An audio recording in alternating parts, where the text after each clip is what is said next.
It is 8:16. The UN now reports 2.5 million people have fled Ukraine since Russia began its invasion 2 weeks ago. Neighboring countries are taking in the refugees, but some are struggling to find a new place to live. Two freshmen from Harvard University decided they wanted to help and created a website to help displaced Ukrainians. They launched the website Ukraine Takes Shelter, which matches Ukrainian refugees with people offering places to stay. The creators of that website, Avi Schiffman and Marco Burstein, join us now to tell us more. Good morning to both of you. Good morning. Thanks. So there's clearly a huge need here. We're hearing from UNICEF and other organizations working Ukraine on the ground that there is a huge need for people to find housing in other countries.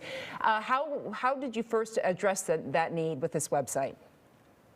Well, we wanted to make it super easy for the host to get connected to the refugee. And so we basically developed this public bulletin that makes it super easy for a refugee to go into the search bar and enter in their current city as their location and just immediately see the most relevant listings.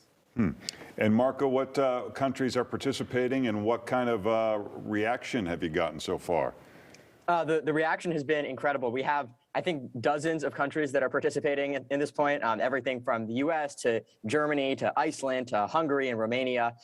Almost any country on the map probably at this point has at least one listing. I think we have over 4,000 hosts who have added listings at this point. And we also have plenty of refugees and hosts who have reported back to us describing how they've been matched. So it's been really exciting to see. And we've been really grateful for the huge response that we've actually had so far.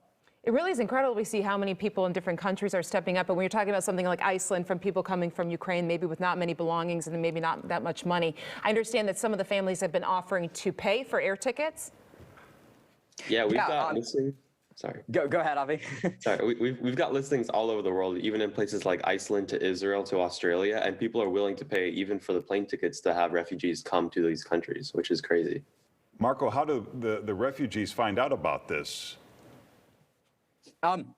We're trying to spread the word as much as possible. We have the website translated into many different languages. So even though Avi and I, of course, speak English, the website is translated into Ukrainian, Hungarian, Romanian, all sorts of different languages. We've been reaching out to aid organizations as well in Eastern Europe to try and really get this into the hands of people on the ground, because at the end of the day, really Avi and I are not the target users for this website. So that's why we're trying to spread the word as much as possible to get this into the hands of the Ukrainians and people around that area. It really is incredible to see the generosity of so many people. Are the families vetted, or is there a process for vetting the families that they might be ending up with? We give a detailed guide to all of the refugees in terms of how they can ensure that the hosts that they're meeting with are legitimate, that the person that they're maybe talking to on the phone is the same person that they're meeting up with in person. We also have a pretty thorough reporting system. We have anti-bot measures in place to prevent scraping and manipulation of data. So we've taken security very seriously, and we're always on the lookout for ways that people might be trying to misuse the platform and trying to shut those down. Well, you guys have done an amazing job. Congratulations on the great work that you guys are doing. For more information, you can head to UkraineTakesShelter.com. Avi and Marco, keep up the good work. Thanks. Thanks for having us. Thanks, guys.